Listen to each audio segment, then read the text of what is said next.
નાવ practical 2 એમાં ચોથો, create N Android application that user can select only one course from given options, make sure use of radio button. એટલે કે radio બટનનો use કરવાનો છે. Ready? In previous semester, what not previous but in fourth semester, what we are doing in GUI, we take one radio group, okay, and in radio group we are used to add radio buttons. એટલે કે એનાથી શું થતું કે જેટલા પણ આપણે radio button implement કર્યા હોય ને એનું એક ગ્રુપ થઈ જતું અને એ ગ્રુપમાંથી ખાલી એક જ આપણે સિલેક્ટ કરી શકતા. તો સેમ કન્સેપ્ટ અહીંયા પણ યુઝ થશે, because concept remains same, Android હોય કે GUI હોય. Practical number 4, પહેલા મેં ટેક્સ્ટ વ્યૂ લઈ લીધું. choose one course. We are going to show our skills in these courses. પેલું width, height, ટેક્સ્ટની સાઇઝ આપી દીધી, બેકગ્રાઉન્ડ કલર આપી દીધું. રેડી? જેમ મેં કીધું કે રેડિયો ગ્રુપનો આપણે યુઝ કરીએ છીએ એટલે જો આ રેડિયો ગ્રુપ રહ્યો ને એ ડિફાઇન થઈ ગયું કે આટલા એરિયાની અંદર જે પણ માંડવો થાય, જે પણ એટલે આ કેના જેવું ખબર, ફાર્મ જેવું થયું. આ ફાર્મમાં જેટલા પણ લગ્ન થાય એમાંથી વરાજો એક જ હશે. હું શું બોલું, સમજી જાવ ને, આટલામાંથી આટલા એરિયામાં ખાલી એક જ હશે એમ. આ રેડિયો ગ્રુપમાંથી ખાલી એક જ રેડિયો બટન સિલેક્ટ થાય. રેડિયો બટનને જો આમાં પણ આ આઈડી નામની પ્રોપર્ટી રહીને એ જરૂરી રહે. પહેલું લેઆઉટ વિથ, બીજું લેઆઉટ હાઇટ વિથ અને આઈડી. My mistake. હવે એની અંદર શું કર્યું, પહેલું રેડિયો બટન લીધું. રેડિયો બટનની પ્રોપર્ટી કઈ કઈ આપી? 3 પ્રોપર્ટી રહીને કોમન જ છે, વિથ, હાઇટ અને આઈડી. ગમે એ 5 માર્કનો સવાલ આવે, 2 માર્કનો આવે, પ્રોપર્ટી લખો. આ 3 પ્રોપર્ટી એને આંખ બંધ કરીને લખી જ નાખવાની. આ 3 પ્રોપર્ટી આંખ બંધ કરીને લખી નાખવાનું એટલે 5 માર્ક તો ન મળે પણ 0 માર્ક ન મળે, 1 માર્ક તો મળી જ જાય. આવું મામા કરતાં કેણા મામા હારા, એના જેવું છે. આમાં સિમ્પલી જે રીતની આપણે પ્રોપર્ટીઓ આપતા એ જ છે, કાંઈ નવીન નથી. આ ટેક્સ જે રહ્યું લખશું એટલે આ બાજુમાં જે ટેક્સ રહ્યું ને એ આવશે અને આઈડી આગળનામાં આપણે મેન્શન કરતા એ જ તે.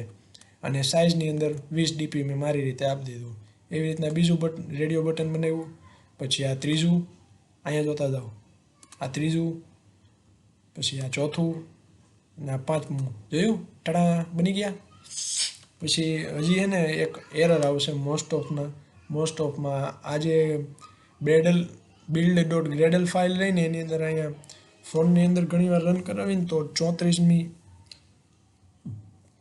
એપીઆઈને લીધેથી હાલતું નથી. તો અહીંયા 35 કરીને અહીંયા સિંક્રોનાઇઝ નાવ કરીને એક ઓપ્શન હશે, એ સિલેક્ટ કરવાનો. આ ફાઇલ લઈને આમાં આવશે ફોલ્ડરની અંદર, અહીંયા ગ્રેડલ સ્ક્રિપ્ટ અને એમાં બીજું એ 35 કરીને એકવાર સિંક નાવ કરવાનું, પછી રન કરવાનું, લગભગ થઈ જશે મોસ્ટ ઓફ કેસમાં. હવે અહીંયા આપણે રેડિયો બટન બનાવી નાખ્યા હતા. રેડી? તો હવે બીજા પેજ ઉપર આવ્યા તો અહીંયા આપણે જેટલું બાજુમાં બનાવ્યું છે ને એને અહીંયા મેન્શન કરવાનું. ટેક્સ્ટ વ્યૂનો કાંઈ બહુ યુઝ નથી, મેન્શન નહીં કરી તો હાલશે. અહીંયા બાજુના પેજમાં આપણે જે વસ્તુ યુઝ કરવાના હોય ને એ પહેલાં અહીંયા લખી નાખવાની. કઈ છે તો કે એક રેડિયો ગ્રુપ લીધું હતું. રેડી? એને આરજી નામ આપ્યું.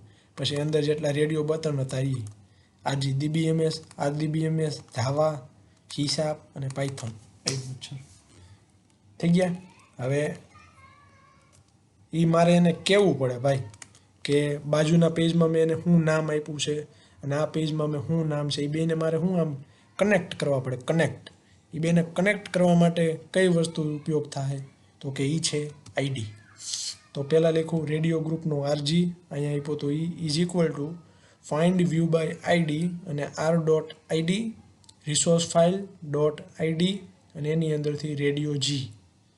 રેડિયો જી કયું તો કે આ રેડિયો જી. એટલે એ બેન ખબર પડી ગઈ કે આ પેજની અંદર જે વસ્તુ લખે છે ને એ આ પેજમાં આની વાત થાય છે એમ. એ ખબર પાડવી પડે. એને ખબર ન પડે ને, કેમ કે કમ્પ્યુટર એક ડબ્બું છે. અને એવી રીતના મેં આ બીજા બટન જે રહ્યા, એટલે રેડિયો બટન રહ્યા, એને પણ આઈડી મેં અસાઇન કરી નાખી. હવે આમાં શું કીધું છે કે હું RDBMS ઉપર ચેક કરું તો RDBMS લખેલું આવી જવું જોઈએ. એવું લખ્યું નથી પણ મેં કહું, હા લગભગ નથી લખ્યું. તો એની માટે છે ને ઇવેન્ટ લિસ્નરનો યુઝ થાય. એ ઇવેન્ટ લિસ્નર છે સેટ ઓન ચેકડ ચેન્જ લિસ્નર. હું ટ્રાય કરીશ કે આ બધું પૂરું થાય ને એટલે હું ફ્રી થઈને આ બધા જે રહ્યા ને એની એક PDF ફાઇલ બનાવીને એ સપ્લાય કરી દઉં. એ જે રહીને એ ઘણી યુઝફુલ થાય એક્ઝામ ટાઈમે. આ set on change listener view લખવાનું કઈ રીતે જોવો એ શીખવાડું. પહેલાં લખવાનું RG ડોટ સેટ લખીશ, આવી જાય sat on checked change listener. એટલે કે જેવું પણ ચેક શું કહેવાય કેવું કહેવાય ચેકડાવાળું ઓલું ગોળ જે રાઉન્ડ હતું એની અંદર ચેક થાય કોઈ પણમાં તો કઈ વસ્તુ પરફોર્મ થવી જોઈએ એ આની અંદર લખવાની બધી. Set on change check listener એની અંદર જેવું ન્યૂ લખીશ ઓટોમેટિક સજેશન આપી દે. આવી ગયું. આ હું કાઢી નાખું છું કેમ કે મેં પહેલેથી જ લખેલું છે. હવે એની અંદર મેં શું કર્યું છે, ઓલું હમણાં આવ્યું હતું એની અંદર આ આવ્યું ઓન ચેકડ ચેન્જ નામની મેથડ ઓવરરાઇડ થયેલી. તો એની અંદર મેં શું કર્યું, ઇફ કન્ડિશન મૂકી દીધી બધામાં. એને 2 પેરામીટર છે જુઓ, એક તો રેડિયો ગ્રુપ અને બીજું છે કઈ આઈડી ચેકડ થઈ છે એ. એનો જો આપણે યુઝ કરવાનો હશે તો યુઝ કરશું, નકર કાંઈ જરૂર નથી. હવે પહેલાં મેં ચેક કર્યું rb.python એટલે કે rb.python ડોટ ઇઝ ચેકડ નામની મેથડ છે. જેમ PHPમાં કે શેમાં આવતી આપણે ઇઝ ચેકડ નામની મેથડ, એનાથી શું ખબર પડતી કે એ બટન જે રહ્યું ચેક થયેલું છે કે નહીં એ અહીંયા આપણે ચેક કરાવી છે. જો થયેલું હોય છે તો ટ્રુ આપશે અને નહીં થયું હોય તો ફોલ્સ આપશે. જો થયેલું હોય છે તો અહીંયા ટ્રુ આવ્યું, ઇફ કન્ડિશન ટ્રુ થઈ, ટોસ મેસેજ પ્રિન્ટ થાય. ટોસ મેસેજની અંદર ત્રણ પેરામીટર, મેથડનું નામ મેકટેક્સ, પહેલું પેરામીટર રહ્યું એપ્લિકેશનનો કન્ટેક્સ્ટ, બીજું રહ્યું સ્ટ્રિંગ અને ત્રીજું પેરામીટર રહ્યું એ કેટલા ડ્યુરેશન માટે. આની અંદર લેન્થ 100 આપી છે અને પછી 100 કરાવવાનું ભૂલવાનું નહીં, નકર મેસેજ દેખાય જ નહીં. જેમ પાયથનનું મેં લખ્યું હતું એવી રીતના જાવાનું લખવાનું કે rb.java ઇઝ ચેકડ, હા ઇઝ ચેકડ તો આ મેસેજ કરો, ઇઝ ચેકડ નોટ ચેકડ તેને આગળ જવા દો, ઇઝ ચેકડ યસ ચેકડ તો આ મેસેજ કરો. એ રીતે આ હું રન કરીને બતાવું. આમાં ક્યાં છે, આ આડું આવી ગયું. ઓકે, આગળના રન કરવાની જરૂર નહોતી કેમ કે એમાં ખાલી લેઆઉટ જ હતું. એટલે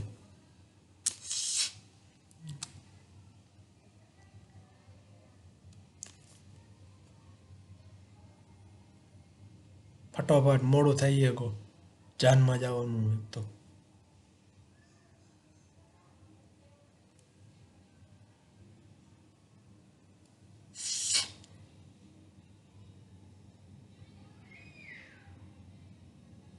મેં પહેલાં રન કરાવ્યો હતો ને બતાવી દઉં. પ્રેક્ટિકલ 2માં કેટલામાં હાલે, ચોથો. પ્રેક્ટિકલ 2માં ચોથો. રેડી. જો આમાં RDBMS કર્યું, મેસેજ આવ્યો RDBMS, જાવા કર્યું, જાવાનો મેસેજ, સીશાપ કર્યું, સીશાપનો મેસેજ, બસ આ રીતે. ઓલામાં રન થવામાં 12 લાગશે. એટલે બસ આ પ્રેક્ટિકલ 4 પૂરું. જય હો.